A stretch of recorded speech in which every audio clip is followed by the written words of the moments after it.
You can't make money on it. You don't put anything into computer time or any of this other thing that costs money? Well, Mr. President, I believe this is a Title IX concern, so the statute that allows a state agency to recoup these fees talks about it in that term. So when we say we're not trying to, certainly there's going to be programming and other costs and the costs associated with even promulgating the regulation, but those aren't envisioned by the statute as something we would recoup. I see. Thank you. Mr. President, Ms. Bird. can you put language in that they charge whatever, or the credit card company charges? No specific fee? Just if different cards charge different fees, that's what we would charge? Or does that complicate the? I think other states have it at 2.5%. Some of the other states isn't like 2.5%. If you ever seen one of those credit card statements, all these cards, it's a nightmare. Like she said, there's ones with points, there's a company card, there's executive card, there's, oh, it's a rat race. So that'd be a challenge for them to, Might be too this guy, much. his card's 2.2, this guy's 2.7, Right. this is, Commission President, members of the commission, our credit card company could do that for us, but then we relinquish control of that charge, and it makes customer service very difficult when customers call in and want to know why their buddy was charged a lower amount for their application than they were. And we also still have the same concerns of the department not being able to collect more fees than they're being charged. So to keep that in control of the department and the commission, we elected to do it internally. Mr. President, David, could you write out your idea about how this regulation should read so I can make a motion to amend the Yes, I'll do that right now. and then regulation when we get to vote? I've got a blue sheet on number 6. Mr. Shull, do you want to address, is this part of what you want to address? The credit card fee on chapters? Not the credit card fee, no, sir. Okay, thank you. Go ahead. Commission President, members of the commission, I will continue. Some other minor changes in the definitions. We have struck processing fee, which is not a definition for the credit card fee. It was a fee that the department used to collect for withdrawing applications from a limited quota draw. We had struck all of the previous language of collecting the $5 fee, but had neglected to strike the definition. Mr. President, there's still an application fee when we apply online, correct? Members of the commission, Commissioner Crank, that is correct. When you apply in the initial limited quota draw, there's a $15 application fee for non-residents for every application they submit, and a $5 application fee for residents. And by adopting this credit card fee, we're not doing away with that $15 and $5 fee that's existing. Commission President, Commissioner Crank, that is correct. The 2.5% will be assessed on the total of all of their applications in their what we call a shopping cart at the time they check out. Right, thank you. The other minor change is just some language clarifying the once in a lifetime during an individual's lifetime for governor's licenses as well. We struck a sentence at the bottom and just added it at the top to make it read better. We did hold one public meeting in Cheyenne on September 11th. And we had no public attendees. There was 3 department employees that attended, but we did have no publics in attendance at that meeting. We did receive 8 online comments. 3 of those comments indicated address changes that we were actually presenting in this Chapter 44 change. The others were in regards to grizzly bears and wolves. So the 3 comments within those 8 that were actually addressing Chapter 44 changes were 3 comments on the 12-month license change, all for support, and then one of those 3 also made a comment on the mountain goat change as well. We did receive no written comments on these changes, and I'll stand for any questions. Mr. President, Jennifer, just a clarification for me on the mountain goat tags. the type 1 licenses will remain once in a lifetime. Commission President, Commissioner Schmidt, that is correct. The type 1s will be once in a lifetime. Okay. And then the type A will be a discretionary license by the department to use as a management tool where they deem necessary.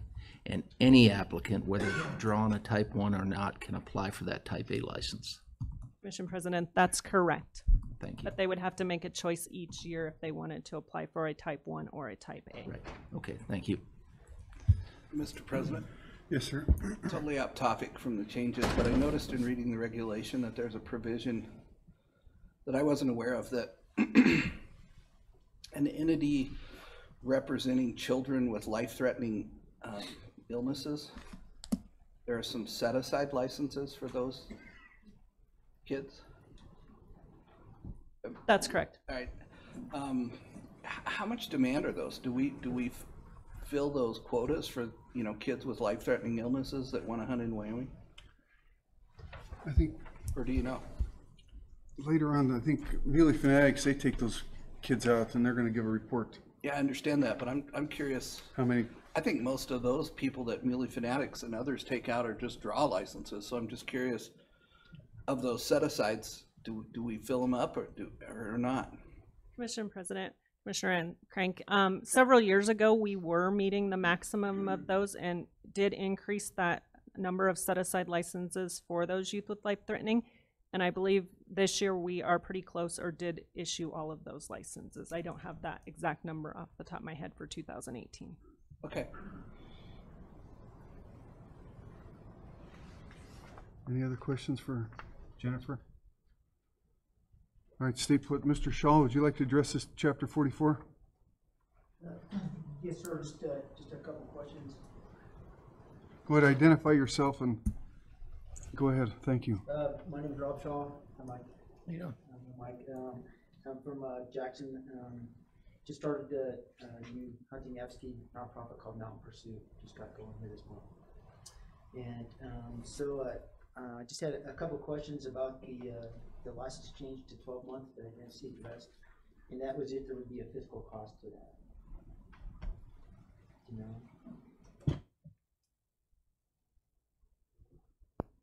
Commission President, members of the commission, if you look at other states that have moved to a 12-month, occasionally they do see a minor dip, but over the long term, we can actually make more money on that or not have a fiscal impact. Okay, thank you. And the other question I had concerning the mountain goat type A not being a once in a lifetime license is, can that be managed by wildlife as a once in a lifetime manage? I don't understand why it can't be. That's the question. All right, Chief Nesbitt, he's coming up. He can answer that question for us.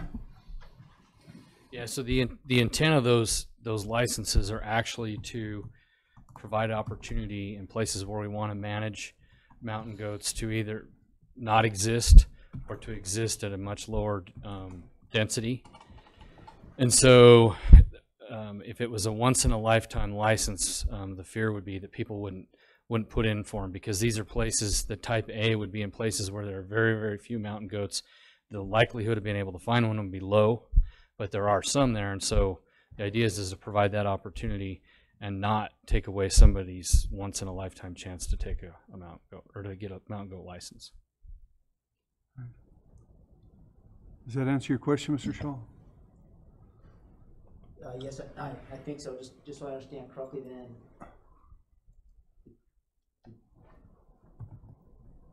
there would be a much greater risk of a decreased harvest.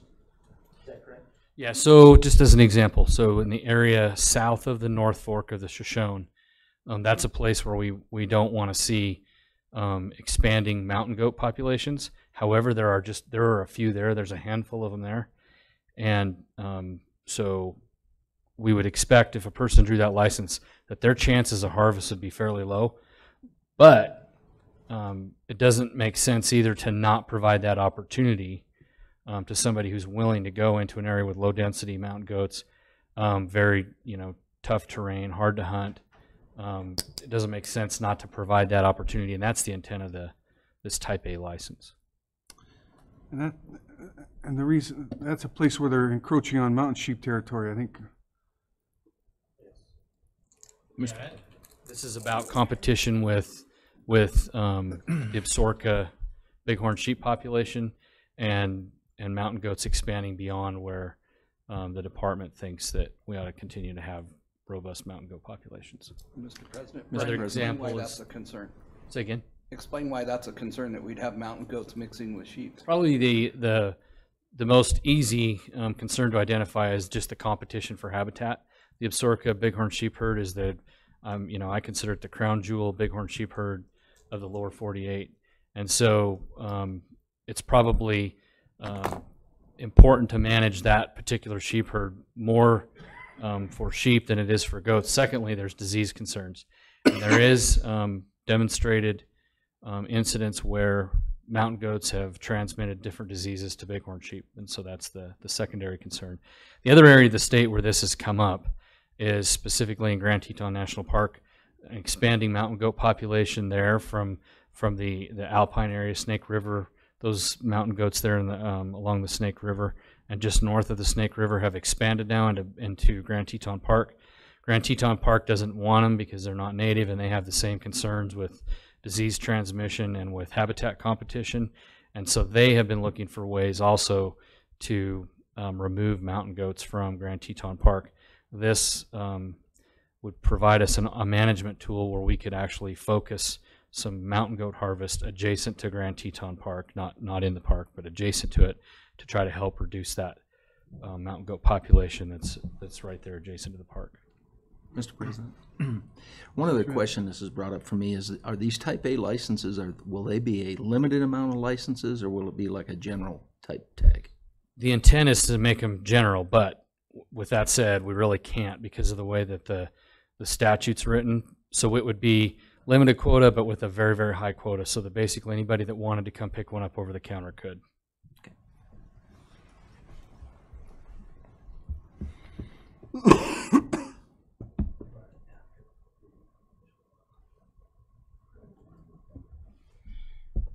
Mr. Shaw? I guess my only question is if it would be possible to thread the needle so that if you applied for Type A, harvested Type A, that would be your once in a lifetime pet. So I think what I heard you say is a consideration by the commission to look at once in a lifetime harvest for mountain goat. Is that correct? Yes, sir. So in other words, you could draw, what he's recommending is you could draw a Type A license, not fill it, and not eliminate your ability to draw a mountain goat license again in the future. But if you did harvest a mountain goat, really in any hunt area in Wyoming, then you would have used up your once in a life opportunity. And then secondly, it would remain the way it is now, where if you drew a license in areas 1, 2, or 3, regardless of whether you harvested or not, you would not then you would use your once in a lifetime opportunity. Is that correct? Yes, sir. Okay, that's what he's asking the commission to consider. Any discussion on that? Mr. President, the one problem I might see there is that this is an area where we want to remove goats. We may want to remove goats, and certainly not all of those goats would reach what many hunters believe to be a trophy quality standard, and that might result in hunters being unwilling to remove some of the younger animals that we might want removed out of that population. The other consideration too, along those lines, Commissioner Culver, is this is probably in these very low density areas. It's pretty difficult terrain, and if you do have folks that are have the abilities and the skills to go into that terrain and harvest mountain goats, one thing you would do is if you limited them to once in a lifetime harvest, you wouldn't be able to use the same people to go back in and use this management tool in those low density mountain goat areas. They'd be done. They wouldn't be able to go back. With that said, I don't know what the demand on these would be. I know that they've used a similar type of a license in Montana for bighorn sheep, and there has been demand for it. it's a very similar situation. It's in places where they have very, very low densities of bighorn sheep. But, some hunters have taken advantage of that and been able to find sheep in those places, and it's been successful there. Mr. Shaw, go ahead. Well, we just recommend the commission thread the needle, as Mr. Nisbik had said, where if you apply for type A and you harvested, that would be your once in a lifetime tag. And then if you applied for type 1, 2, or 3 and you didn't harvest, that was your once in a lifetime tag. You would just keep it, I guess, the integrity of the once in a lifetime tag for mountain goats. And then if in the future there was an issue with getting people to apply, maybe change it then. Thank you. Any more questions? I got one last question. Here. Once and I think I heard you guys talk about this, but just for clarification, once the drawing is over, there wouldn't be any more purchases available for mountain goat tags after that for the type A? Yeah, if there was leftovers, if everybody didn't take them, what would we do with those licenses after? Commission, President, members of the commission, in the discussions that we had early on with fiscal and wildlife, it was to initially set that quota low enough to have adequate demand in the initial limited quota draw. If we didn't have that quota taken in the initial limited quota draw, then we would have to put them up in the first come, first serve leftover draw prior to first come, first serve, just as we do elk, deer, and antelope licenses. Thank you. Brian, before you go, I assume that whatever quota the department sets on these type A licenses, it'll be biologically based. I think it'd be an error for us to issue 500 licenses, type A goat licenses south of the North Fork of the Shoshone. I think that would cause us grief with our hunters, and it's inconsistent with our mission. So I assume that, if we believe there are 20 sheep south of the North Fork of the Shoshone, 20 goats, that maybe we'll set that quota at 20. Am I reading that right, or? Maybe a little bit different. Our initial intent here was to make these particular licenses general licenses.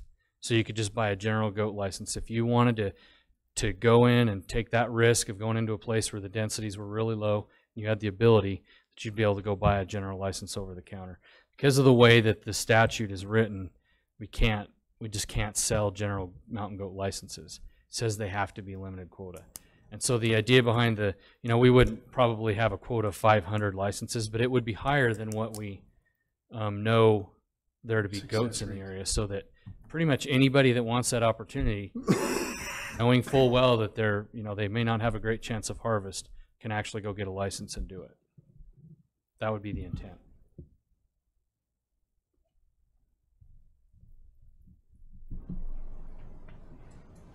Any more mountain goat questions?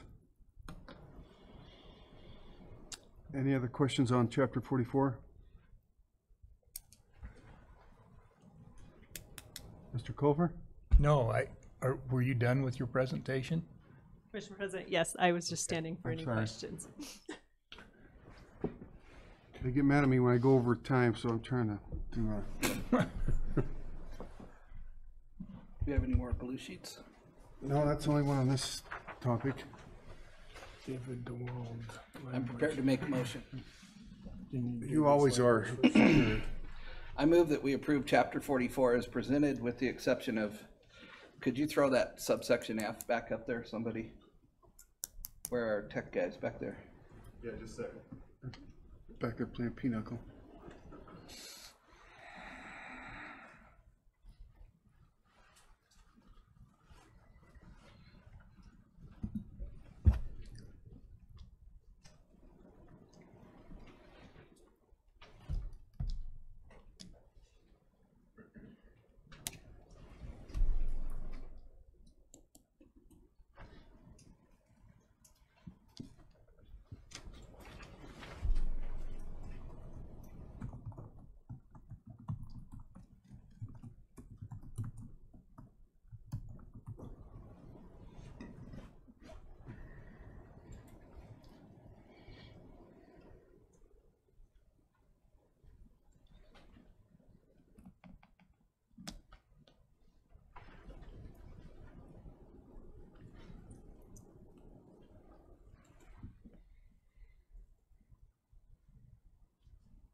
Oh, back one.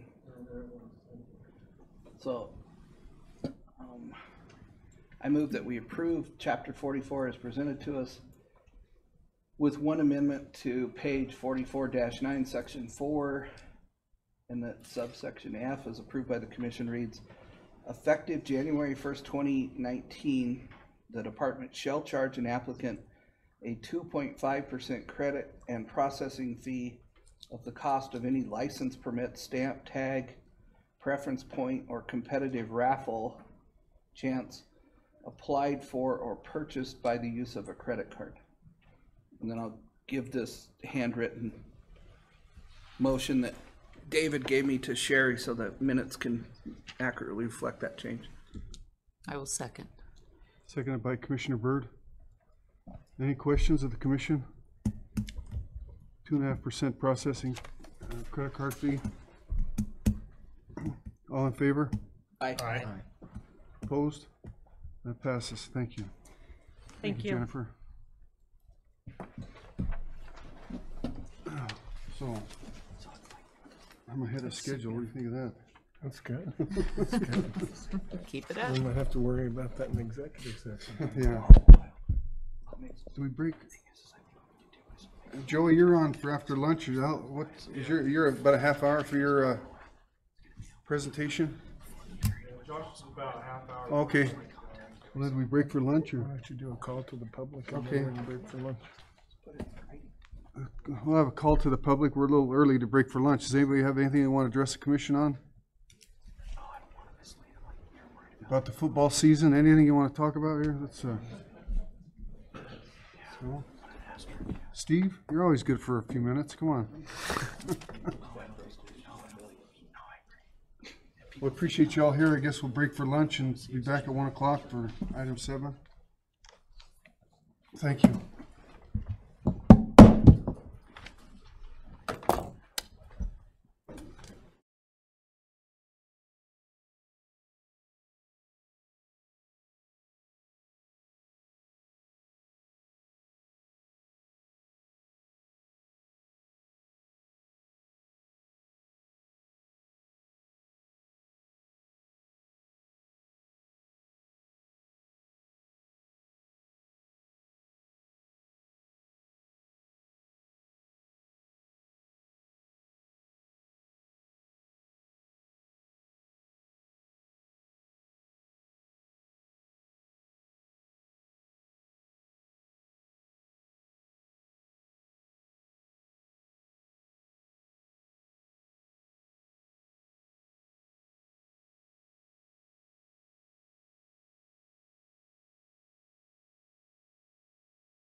Good afternoon. For you that weren't here this morning, we ask you to silence your cell phones, and anybody that would like to address the commission, there's blue sheets back there. If there's a particular item on the agenda you'd like to speak about. And at the end of the day, we also have a call to the public if you miss that. So now we're on agenda number 17. Mr. Nesvik. Thank you, Mr. President, members of the commission, Director Talbot. Certainly my honor to introduce a couple of fellas that are not strangers to the commission. Both Josh and Joey have been before the commission before. As most of you know, they're with Muley Fanatics Foundation, and they're going to give you a pretty good little presentation here on some of the work they've been doing with kids that have life-threatening illnesses. So without any further ado, Josh. President Anselmi, Director Talbot, fellow members of the commission, thank you for this opportunity. As you know, we've had an opportunity the last few years to put youth with life-threatening illness in the field on some hunting adventures. This year we had 6 youth. All 6 hunts were successful, and we've put together a video on one of these boys. This is a Wyoming resident out of the Pinedale area, a boy by the name of Aiden Ray. His dad actually works for the Game and Fish. Darren is his name. And I thought you might enjoy this video, but again, we just, more than anything, wanted to be able to tell you thank you. This is an incredible opportunity that's life-changing for these individuals that get to participate in their families. So with nothing more to say in that, I think this video will sum it up pretty well for the excitement that this has. So.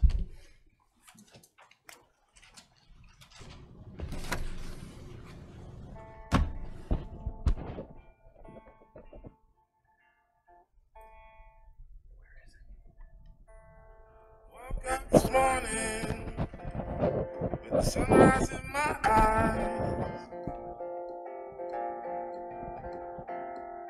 just like a new day, a breath of fresh air in my life. What? You want to go after a bull? Yeah. You want a little one or a big one? It's up to you. There's 3 little ones right here, but there's a big one over there.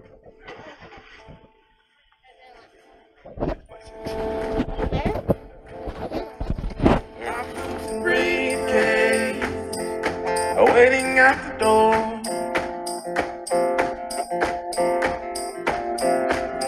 My ride sweeter to meet the one I love. I don't know how and don't know why, but I'll be toasting all my life.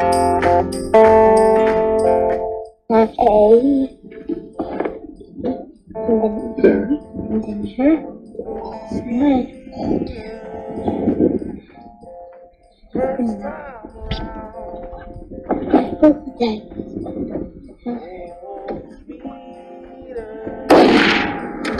Hi.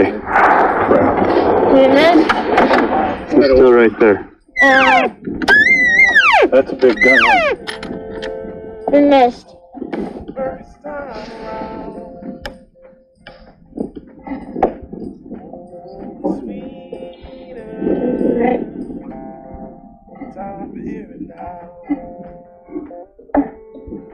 Kind of right.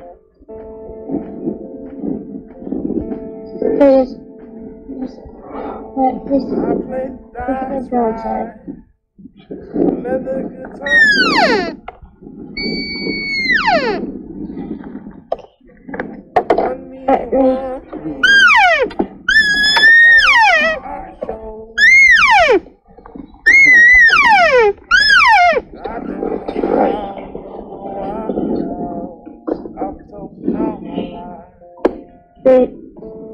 There.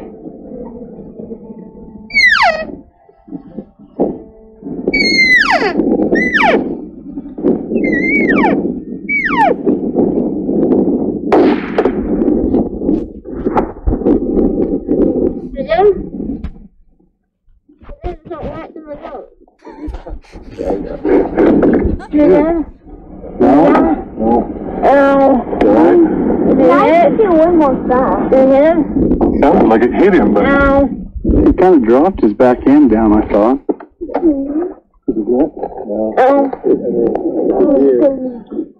Well, seeing it'd be a thing to put them on. You better hit him. Good boy anyway. Oh. He kind of dropped in the back end. Is it down? No, but I think we hit him. Alright, you want to finish him? Just watch him. Huh? Can you finish him?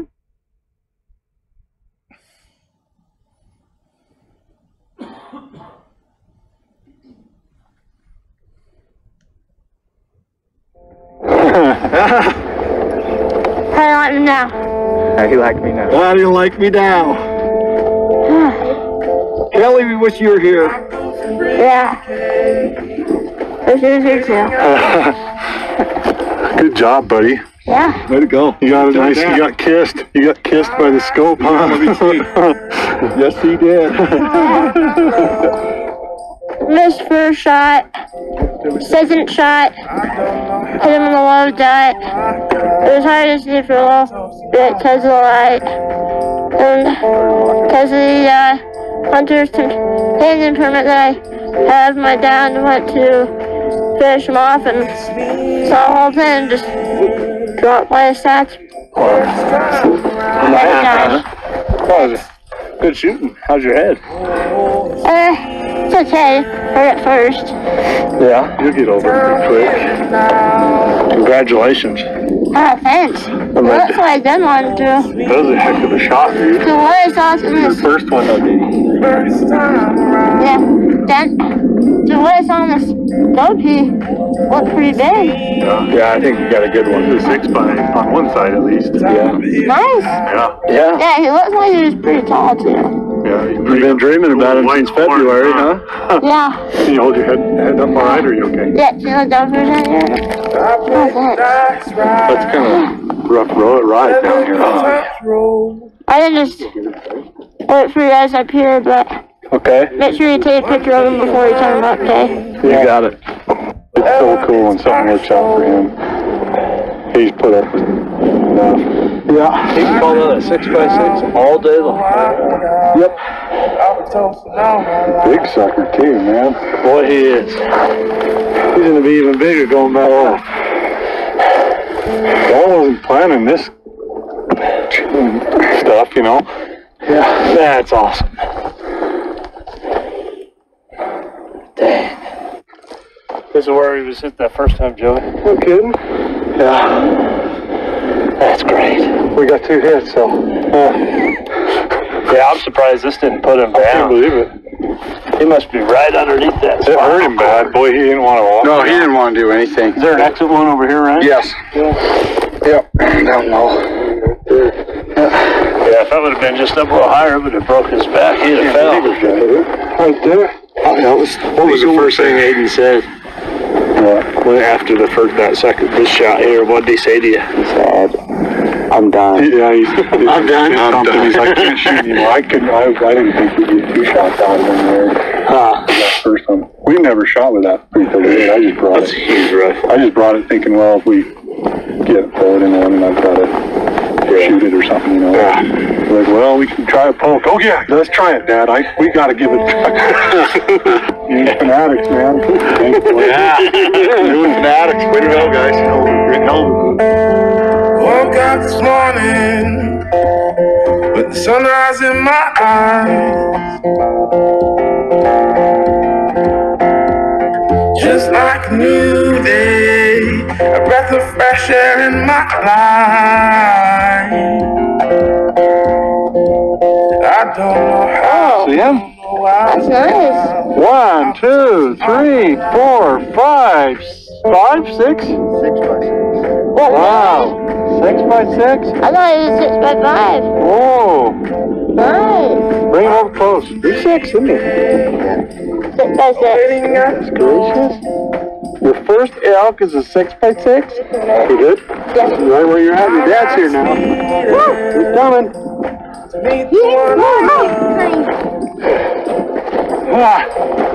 That down, man? What? Dude, what do you think? He's awesome. He's awesome. You drilled him too, bud. Yeah. I couldn't believe it. You got him right on top of the chest. On the first shot? On your second one. I mean, yeah, so it is. Can you believe these raw tines? I've never seen them that long. Neither have I. Hey, I thought you was a 6-by. But apparently it's a 6-by. Yeah. Awesome. Perfect. This is year number 7 that these tags have been available. This was everything that it was designed to be, and it was, I don't know, words are at a loss when you get in experiences like this. You're coming up that hill, you just start thinking that, you know, the treachery of climbing that hill, and you think, man, we don't know what treachery is. And it just kind of brings it, I think, full circle just to be a part of it. I'm glad we get to, you know, really we're the blessed ones to be able to share in this. I know the excitement for Aiden is it's pretty high right now, but I tell you, it was a little emotional when we first got up there and we're just sitting next to him and he started talking about it. Yeah. You know? Yeah. This is a huge part of what we do. I mean, this is top number one. It is. I was telling Chris yesterday in the office before we shut the lights off and left for the day that, you know, whatever frustrations we've had all year long and whatever we've had to deal with that has had some adversity or a challenge to it, the slate's clean tomorrow morning, because this is what it's all about right here. To be able for him to have not only his dad here, but his brother and his grandfather. Yeah, that's what hunting is about right there, is sharing it with those that are your close family and friends. And you know, we're, like I said, we're the lucky ones because we get to share in their hunt. What an awesome hunt. You know, that'll be with him forever. That'll be with his dad, that'll be with his granddad, that little boy, the brother Ben, saying, Aiden, what if we hang our hunting hats on that rack? You're right, it was gold. You know, the hardest part for this program is finding applicants. The privacy laws, the HIPAA laws prevent a lot of that transfer of information, and for good reason, but this program survives by word of mouth. And we're happy to be able to help facilitate this opportunity and be a part of it. A big thanks to the Game Commission for making this happen. If it wasn't for the Game Commission and the allocations of these licenses, these hunters wouldn't be in the field. You know, the opportunity to be in there 5 days before the pressure of the rifle season starts with the general public, it's a huge advantage for this opportunity to have results like this. Woke up this morning with the sunrise in my eyes. Yeah, I don't miss. Just like a new day, a breath of fresh air in my life. I don't know how, don't know why, but I'll be toasting all my life. Yeah, I always wanted to do stuff,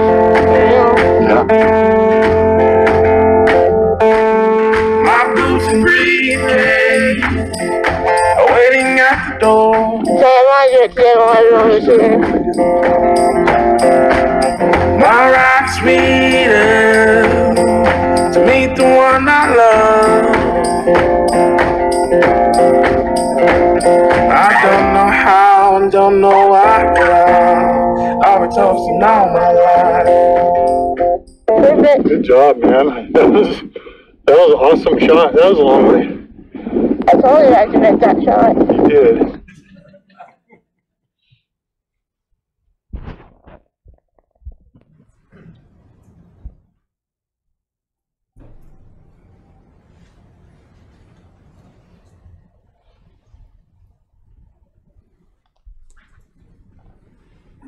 Just like to say thank you again. I appreciate the opportunity to be a part of this.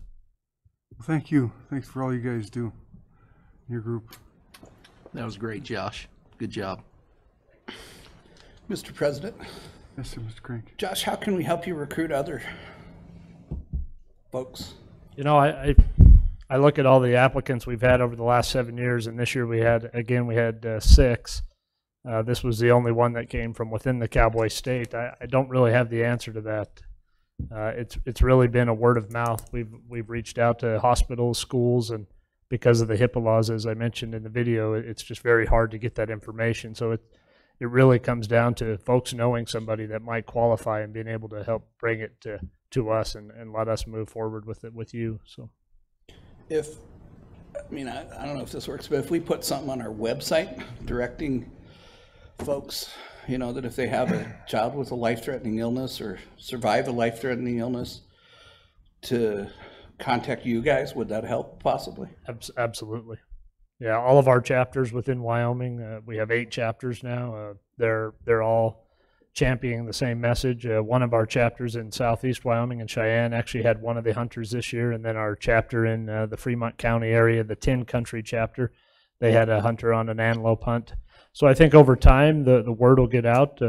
These tend to have a lot of press that come with them, and I think the word is slowly moving, but I know there's folks out there that aren't aware of the program that could benefit from this. And I think the more we can do to just try to get that word out, the more opportunities we could help like this. Is Jennifer still around? She's what? She's in a meeting just outside. Okay. Yeah, I'm curious how the allocation of these licenses, if we're bumping up against the limit or if we're extra available. That I don't know. We in the month of January have to submit a request, and we've submitted the last 4 or 5 years for 2 antelope, 2 deer, and 2 elk tags. So we've actually been receiving all 6. Last year we had all 6 filled, and we lost 2 of the hunters. One of the gals died on October 14th. She was 14 years old. And then we lost the boy September 27th, and he had to cancel before he could come out. But this year it worked out great. All 6 of them were able to come out, and they all had success. Mr. Chairman, members of the commission, Josh, thank you guys very much for what you're doing here. We've had several of our employees that have been very, very engaged in this program in the past, and what an incredible job you guys are doing, and others. And young Mr. Aiden, he's been with us for quite a while, and he's actually very, very special to this department. He was one of our first poster children when we started our outreach program for the department, and I don't know if many of you have seen his photograph on cards that we used and those kind of things. So this is really special to many of us. So thank you very much. Yeah, thank you. And Commissioner Crank, we just went to the legislature about 2 years ago and increased the number of licenses to make sure that we had adequate licenses to fill that request. I think that was about 2 or 3 years ago. At that time, there was only 40 licenses, and hopefully Jennifer will be able to tell you where we're at as far as allocation on those goes.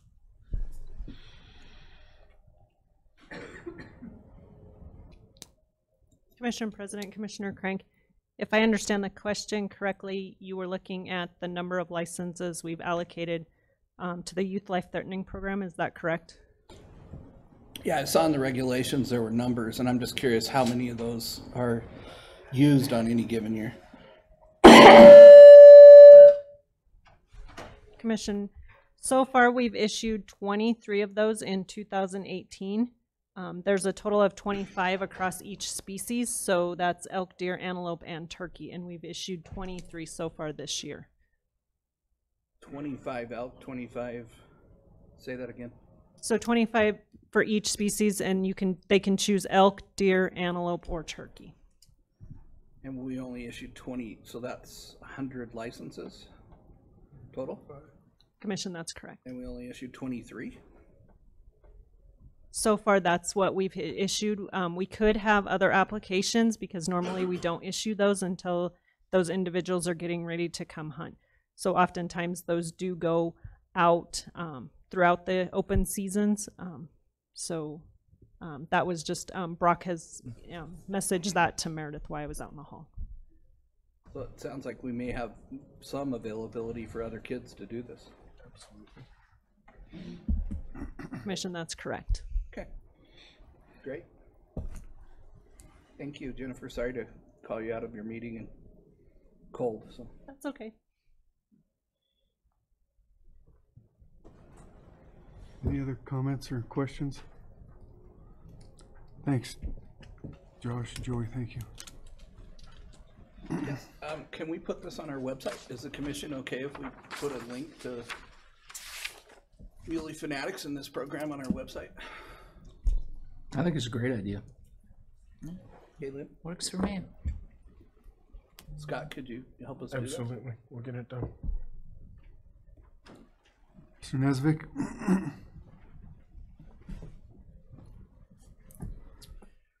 All right, Mr. President, members of the commission, I'm going to give you a quick background on the emerging technologies used for hunting issue that this commission's been working on for the last about a year and a half now, and then talk to you about maybe a path forward.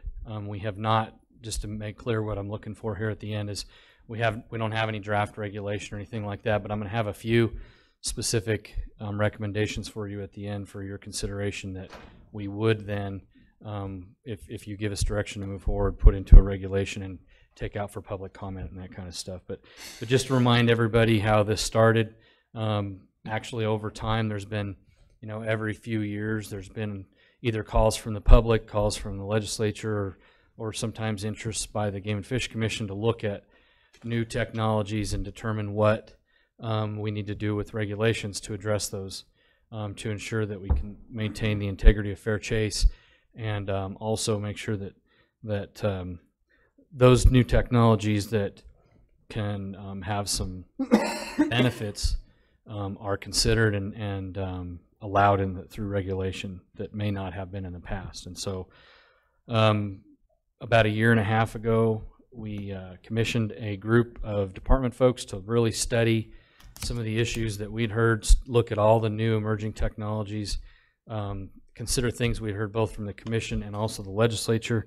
That time there was interest from the legislature, and it really kind of started with the Raven crossbow and the legislature's interest in regulating that for use during special archery seasons.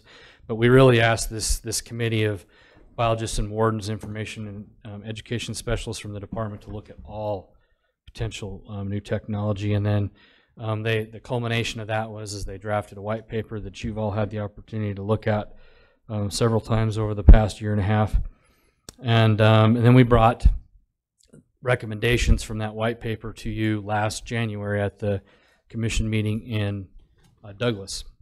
At that time, you asked the department to go out and seek some public feedback in the form of a survey and other forms of feedback, and then report back to the commission no later than this meeting. So that's my intent today, is to report back to you on what we learned from the survey, and what after we did the survey and received some public feedback, how our recommendations from January may change. The one thing that was decided at the September meeting, and when you took your first initial look at the survey, the commission gave us direction at that point to take the crossbow recommendation off the table, and so there is no, we've put that to bed. We don't have that on our list anymore. But here are a few things that I think remain for your consideration as we look at a potential change to some of our regulations. First thing I'll tell you is that we've had some discussion about these remote real-time trail cameras or real-time game cameras. One of the recommendations the department had for you a year ago was to look at prohibition of those.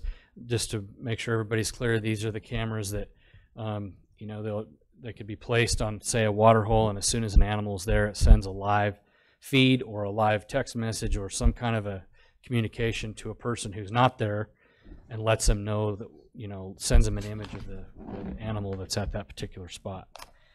That after we looked at that with our our counselor and considered what statutory authority the commission currently has, that any change to that would need to be done by the legislature, because the commission does not have authority to regulate the use of cameras for hunting.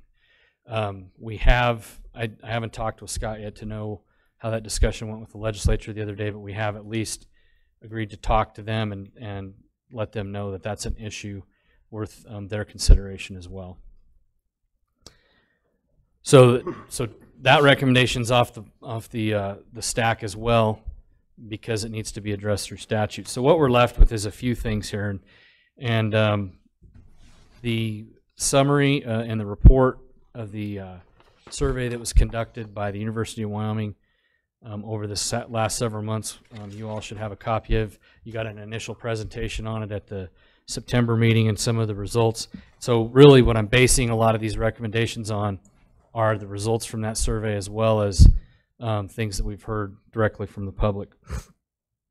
So the first thing I'd ask that the commission consider is that you give the department direction to move forward with allowing traceable arrows. Traceable arrows have some type of technology in them that when they're shot and they're in an animal, they're able to be traced as a wounded animal may leave the area, which would, we feel, aid in the recovery and retrieval of wounded big game animals. I asked that the commission consider the prohibition, and I'll back up real quick. So there was, I'm summarizing and I'm paraphrasing, but roughly there was about 60% support for some type of a regulation with regards to allowing traceable arrows in the survey. The prohibition of the use of smart rifles was a recommendation we made in January, and based on the feedback, we continue with that one. There were 7% of the survey respondents that supported the use of smart rifles. And make sure we're all on the same page as far as what a smart rifle is. That's the fighter pilot technology, basically, that doesn't necessarily require a person to pull the trigger at the exact time that a round is fired. So you could actually lock on to a target, and when everything's lined up perfect, it would fire on its own.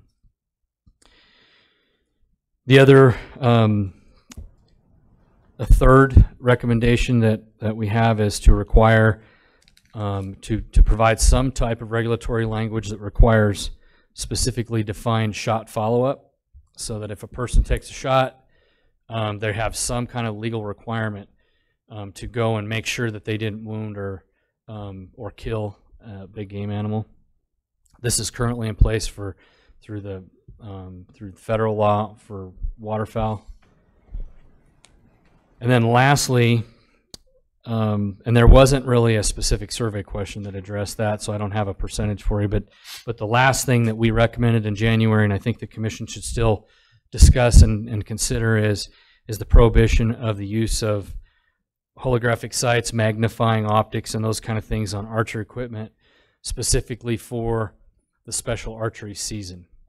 And a couple of thoughts for you there. First of all, there was about 56% in the survey of folks that supported being able to use those types of things for archery hunting. But conversely, there was over half support for limiting what a reasonable archery shot was, and that being less than 100 yards.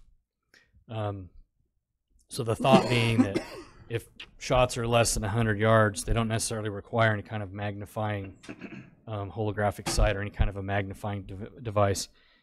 Any regulation that we would look at there would be specific to just the special archery season and not archery equipment that was used during other seasons. So those are the four that are remaining after we've gone through this process. You know, there was one other that you didn't specifically address, but I did not include, and that is we had made a recommendation in January to prohibit the use of locking devices. But essentially what a locking device does is it turns a compound bow into something very similar to a crossbow. And so I decided that you probably had already indirectly made a decision on that particular item. So with that, I would stand for any questions that you might have or any additions that anybody may have. Any questions? Mr. President? Yes, sir. So what do you foresee as a timeline? If the commission directs you to go forward, take this before the public, come back with recommendations, what would be your timeline? So we would address this in Chapter 2, most likely, which comes before the commission at the April meeting. It would go out for public comment in the January timeframe and be heard by the commission in April. If it was going to be heard at the March commission meeting, it would have to go out to public comment sooner, but it could be done at the March meeting. It could not be done at the January meeting and go through the normal Administrative Procedures Act timeline. Mr. President, Mr. Crank? so what, I don't know if I saw it in the white paper. What the heck would a smart rifle cost you? You know, I can't answer that specifically. I don't remember. I think it actually was in the white paper, but I don't know what they cost. You gotta ask, you can't afford it. Well, I know that, but I mean, all those Gunworks and Best of the West rifles were at least, you know, pushing a couple grand. Mm-hmm. But a smart rifle seems even more advanced than those. I mean, Yeah, I would sure think so, but I wouldn't be able to give you anything but a swag. the reason I ask that question, I mean, is it a big enough problem that we have people out there hunting with smart rifles that we need to pass a regulation about it? We certainly have not documented an issue with smart rifles. This is more of a preemptive, proactive kind of a move on the part of the committee that looked at this.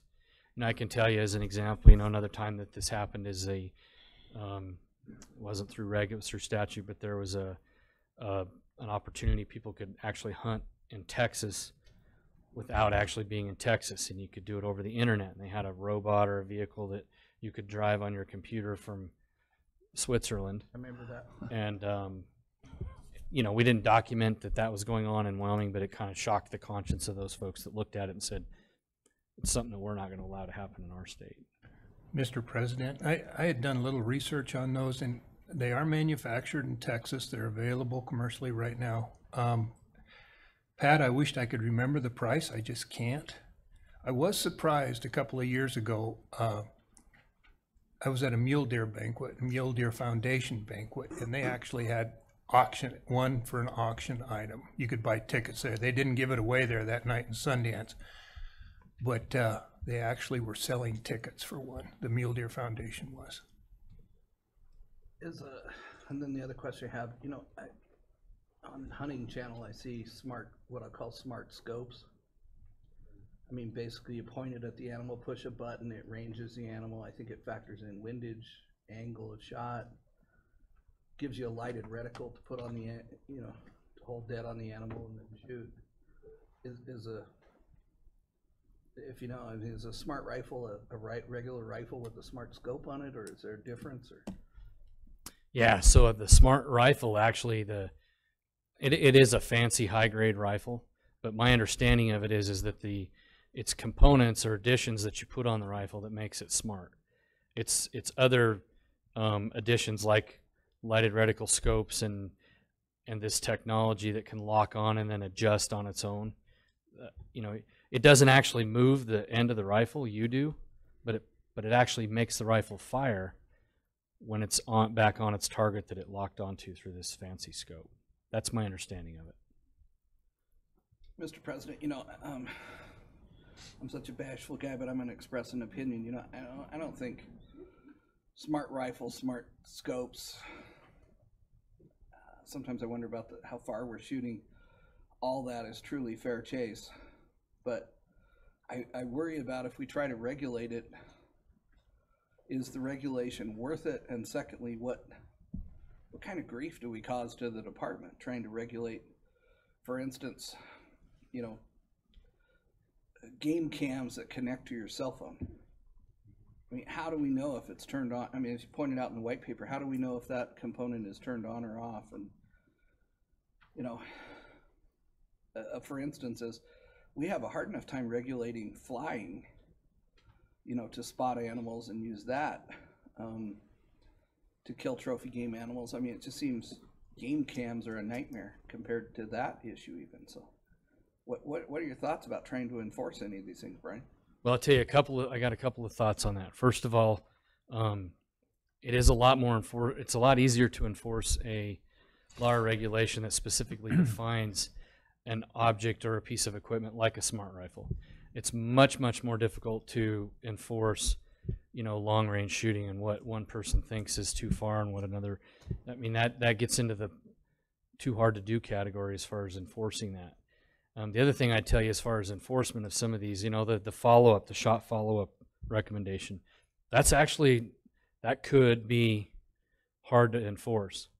But there's a couple things I think that are important to consider. One is that 99% of the folks that are our constituents and that buy our licenses and that hunt wildlife in our Wyoming, or in our state, want to obey the law. And if there's a law in place, they're going to follow it. And so if the idea is to prevent those kind of behaviors and those kind of practices, you can assume that passing a law is going to at least accomplish a part of that. The other thing is that we actually have a lot of things that are difficult to enforce, and we got some pretty crafty guys. I'd put them up against any other group of law enforcement professionals in the world, and they actually can do some pretty incredible things with being able to figure out a person's intent and be able to prove beyond a reasonable doubt that somebody broke a law, even the more difficult ones like flying. Backing up to that, game cameras, is it Nevada? Is that the state that doesn't allow any game cameras? Yeah, it's, Mr. President, it's changing every day, and a lot of other states have been addressing trail cameras. It's more than Nevada now. Idaho just changed their either statute or regulation, and there are other states that have followed suit as well. And they've eliminated the use of them altogether for the use of hunting. Their issue is that they're arid, like Nevada, for example, is an arid state, and they'll have enough game cameras at one watering hole that it'll muddle it up. I mean, you'll be able to look around and see game cameras everywhere, and then it's a race to the water hole to see who's going to be able to get the critter. And that's, I think, a lot of the reason why Nevada banned them. They were having that issue 4 or 5 years ago. Idaho, I don't know. I don't know what their justification was, but they've just passed a new regulation on that. As far as your question about the cost, just from my own observation, when these long-range rifles came out, I thought, man, that's not going to go anywhere because they're real expensive. Hell, everybody I talked to has got one of those damn things they're using. So I don't know what those other things cost. This smart rifle deal, but the money they don't want to spend more than $35 for a deer license, but they sure spend $3,500 for a smart rifle or whatever the hell they cost. So I don't know where you go with that, but Mr. President, your proposal is to disallow holographic sights, movies, and or magnifying optics, season, but allow them during regular season? Yes, that's exactly right. I don't know. I don't think we can do that, or should do that. What do you think, Mr. Culver? I mean, if we're going to allow them during regular hunting season, I think you allow them during bow season. I mean, I guess the question is, does that give a bow hunter a greater advantage? Is it a primitive weapon? All the things we've debated about crossbows, but I don't know that we should draw that line. Either allow them or don't allow them, I think is the question.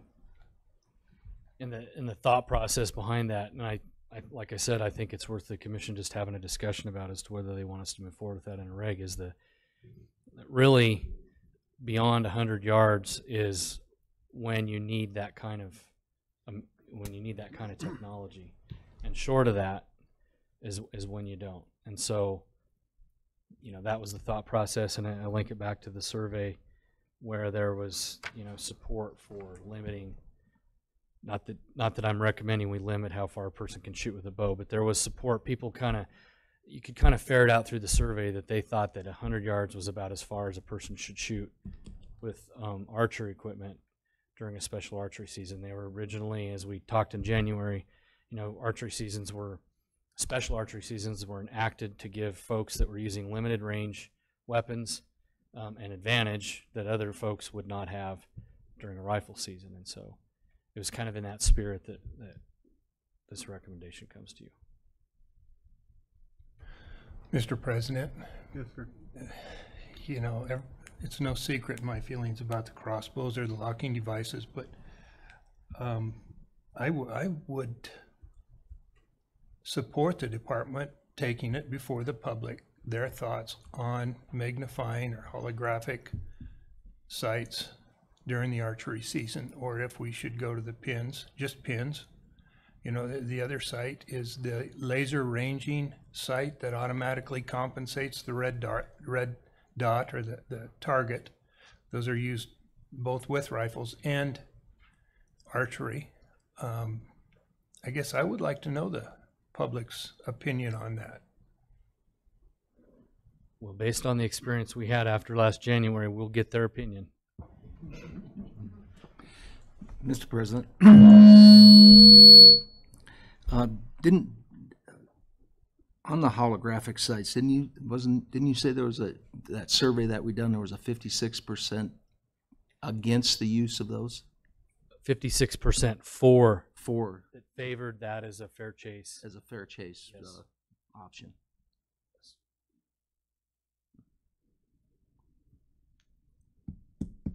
Okay, I've got a blue sheet while we're in the middle. Mr. Shaw, would you like to address anything in this? Please.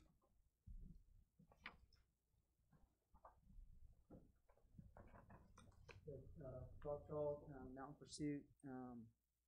I just a question for you, a couple of questions for you, Brian. You didn't mention expanding broadheads. Is that, you can take that off the list? Yes, we did, and that was actually considered in the initial set of recommendations, but we did not bring that to the commission. Okay, thank you so much. Our position is to encourage a cleaner kill, not necessarily an easier kill. And so what we propose are shot distance restrictions for both archery and rifle. Specifically 50 yards for archery as the longest shot and 300 yards per rifle. And let's just talk first about archery. There's a gentleman's agreement between archers and rifle hunters that if you're shooting archery, you need to get closer to make the shot, and that allows rifle hunters to tolerate early seasons for archery. Pushing to 100 yards, as was in the white paper, kind of gets in that mid-distance, and I think that in the long run, that'll threaten special archery seasons for archers. The other element of that is that a maximum distance will automatically accommodate for all the technology issues that you're talking about now. So it'll be difficult for the commission to continue increasing regulation for each new gadget that comes out, like the Garmin sight that automatically just came out this year for bow. Correct? It's be difficult to do that. By setting a maximum distance, allowing the hunter to use whatever technology they want. If they want to spend $3,500 for a long distance rifle and they can only shoot at 300 yards, then that just makes a cleaner kill, but it doesn't make it easier kill. So again, for us, 50 yards for archery, for rifle, 300 yards, and this distance comes from the white paper. That's kind of that distance, and for most hunters with regular weapons, 350 yards is really pushing it. What we're talking about when we talk about the maximum distance yard for rifle is this idea of fair chase and the balance between the predator and the prey. And one of those elements of fair chase is that the predator or the prey, the game, should have some type of opportunity to detect the hunter. If you're out so far where the prey doesn't know you're around, then that tips that balance too far in the favor of the hunter, and it goes against the ethics of fair chase. I also think that that protects hunting from non-hunters and the perception of hunting. One of the elements that non-hunters have is that at least the game has a chance. If you guys are at lunch, I just typed in extreme range hunting, and there were several videos on YouTube of shots over 1,000 yards in Wyoming of elk. And so if I was a non-hunter, I'm like, that elk had no chance to know the hunter was even there. So protect the future of hunting. And again, a distance restriction automatically accommodates for the increasing technology. So you won't have to come back every time.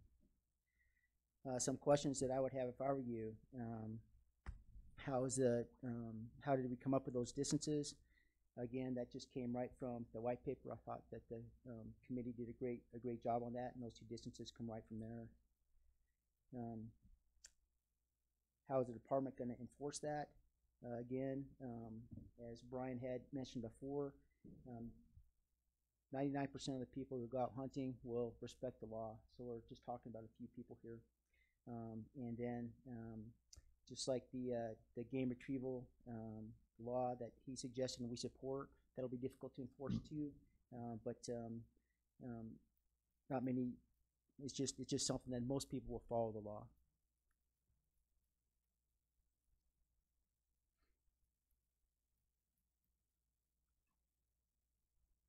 Are there any questions about those two proposals or any comments on that? Mr. Crank? Tell me about your organization. I'm not familiar with Mountain Pursuit. You said it was a 501c3 earlier, but Yes, what sir. do you do? How many members, stuff like that? Well, we just started in August. There's just a handful of us now, and we're a multi-state organization. We want to represent Western states, and so our issues are ethical hunting, hunting education, protecting hunting for the future, and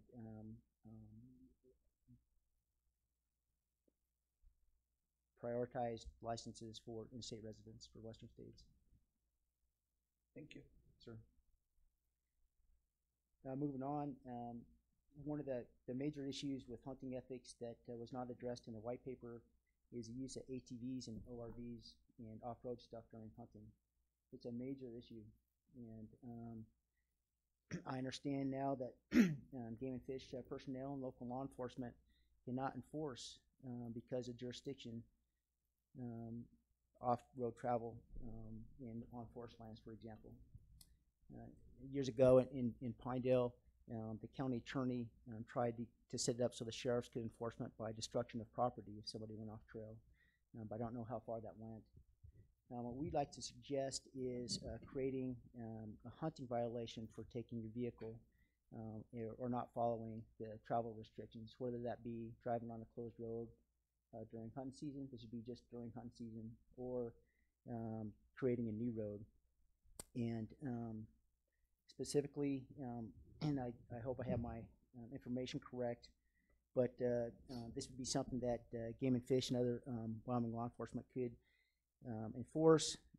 So the first misdemeanor would be a first misdemeanor offense and a fine up to $1,000, suspension of hunting privileges for that season, and a possible loss for 3 years. The second offense would be a high misdemeanor, up to a $10,000 fine, loss of hunting privileges for those for that rest of that season, and the possible loss of licenses for hunting privileges for up to 6 years. And then the third offense, there really wasn't a category for this, but would be up to a $10,000 fine, forfeiture of the vehicle, loss of hunting privileges for that year, mandatory loss of hunting privileges for 5 years, and a potential loss of hunting privileges for 10 years. One of the ethics of fair chase is conservation and not to chew up the country during the hunt, trying to get the game. That's a huge part of fair chase and hunting ethics. But more importantly, Mountain Pursuit is interested in protecting the hunt, and people who are not hunters notice during hunting season how ATVs and four-wheelers and everything are everywhere. And I think it's a long-term threat to hunting if this is allowed to continue, and it's getting worse as these vehicles get more and more capable. So those are two, or I guess our proposals to add to this. Any questions about those? I don't know. I get confused about what we can do and what we can't do as far as laws and rules, and some things the legislature has to do and some things we can do. Can Can you refresh me on that? Sure, Mr. President. So as far as any kind of penalties at all, that's completely out of the commission's hands, and that's strictly with state statute. As far as enforcement of off-road travel, there's really only 3 land statuses in the state, or 3 situations where the department can enforce off-road travel. One would be in a situation where we are administering a hunter management area or a walking area through the Access Yes program, and somebody violates a rule of the ranch or condition of that access that they have. A second would be on commission-owned lands, and then a third is we have an agreement with the Office of State Lands and Investments to enforce off-road travel on state trust lands. We have no authority on BLM or forest. All right, thank you. I agree with you, Mr. Shaw, and I think probably everybody else does too about that. I don't know what we do about it, but.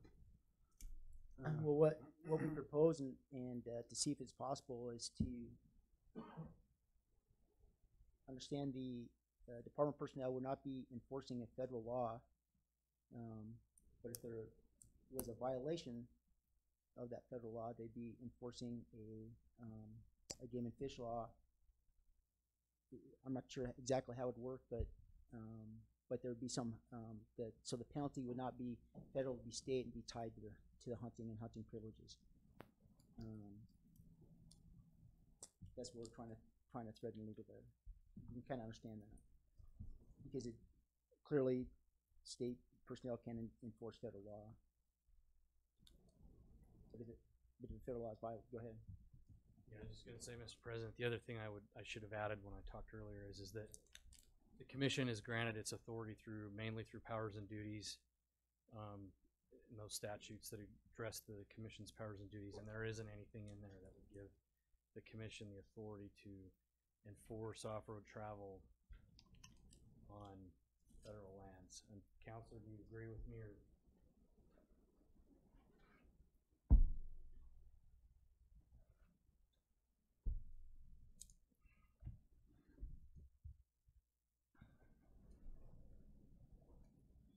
Mr. President, if I may, I haven't taken a deep dive in this issue at all. I can just tell you that off the cuff, though, I'm not aware of any authority the commission would have to restrict off-road travel on federal lands, even as a condition of a permit or something like that. I could take a look at that issue, I suppose, but right now I'm not aware of any authority that you have to restrict travel.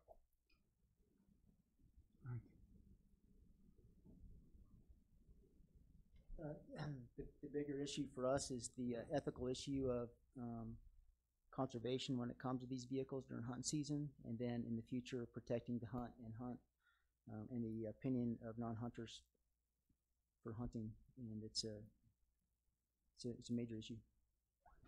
Thank you. Thank you. Mr. President, I got a question for Brian on the where was my notes here? The holographic sites, I don't know enough about them to be able to know what we're really talking about there. Exactly what's the advantage of a holographic site? Do you know? Yeah, I don't know them very well either. I'm not an archery hunter, but my understanding is that they use different lighting devices in order to magnify the site. That's as far as I can understand the holographic site issue. Scott, do you know him any better? Or is Mike? Mike does, but I don't know if Mike's here still. Steve Martin.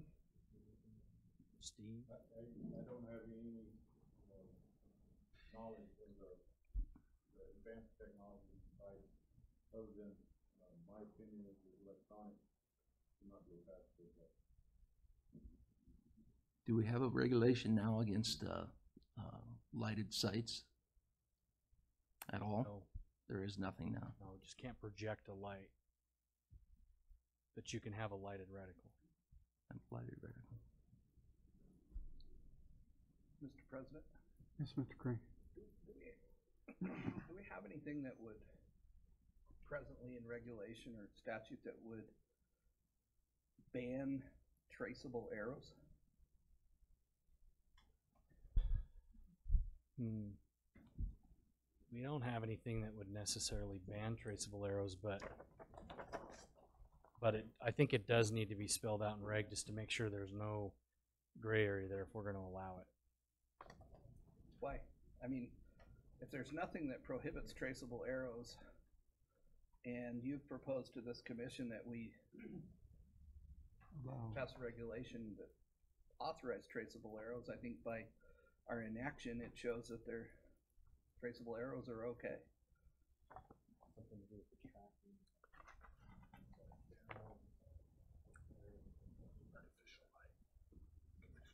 Mr. President, Commissioner Crank, one of the things with traceable arrows is there's the potential that someone could put a device onto a broadhead or onto an arrow point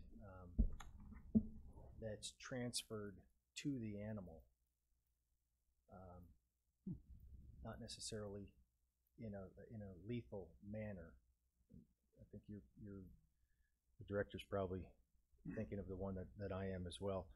And so in that instance, it's just like a marking device as opposed to trying to track a wounded animal that was, potentially illegally taken. So there's different types of devices out there right now. That I could shoot. I mean, I guess what you tell me is I could go out and find the biggest bull elk in the world, stick him with a GPS transmitter device that I could follow up later and kill him during the season? Absolutely. And that technology exists? Yes. Have we seen it used in Wyoming, such as you can tell me? I mean, don't violate any. Not that I'm familiar with, but it's available for purchase. Wow. Sounds like fair chase to me.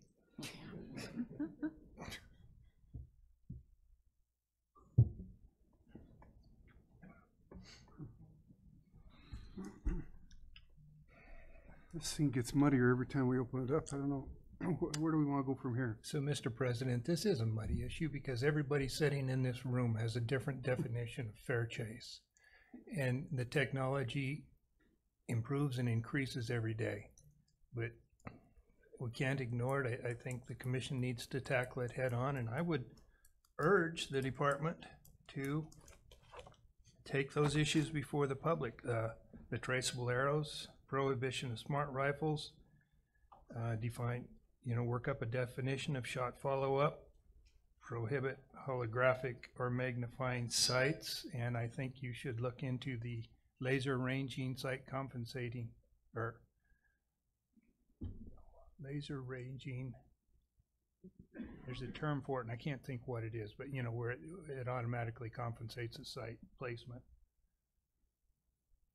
Give Crank the TV channel you've been watching that on so we can see that. I'm not giving Crank nothing. Just push a button on the side and as long as you're holding the crosshairs where it tells you to hold it, you touch off and it compensates for everything. Mr. President, Brian, did these, in some of this information you gave us, you said some of these, like the prohibiting smart rifles, there was 90% of the public was against it. I mean, that was already a survey that we've already done, right? Yes, that's correct. So there's really no need to do it again. We've already got that done. We've got the public's opinion.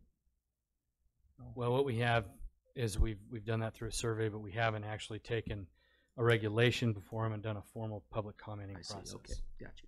Getting back to Mr. Culver, was that a motion, Mr. Culver? Yes. All right. I will second it. All right. Yeah. Let's see what they say. Seconded by Mr. Rayo. Discussion. Discussion.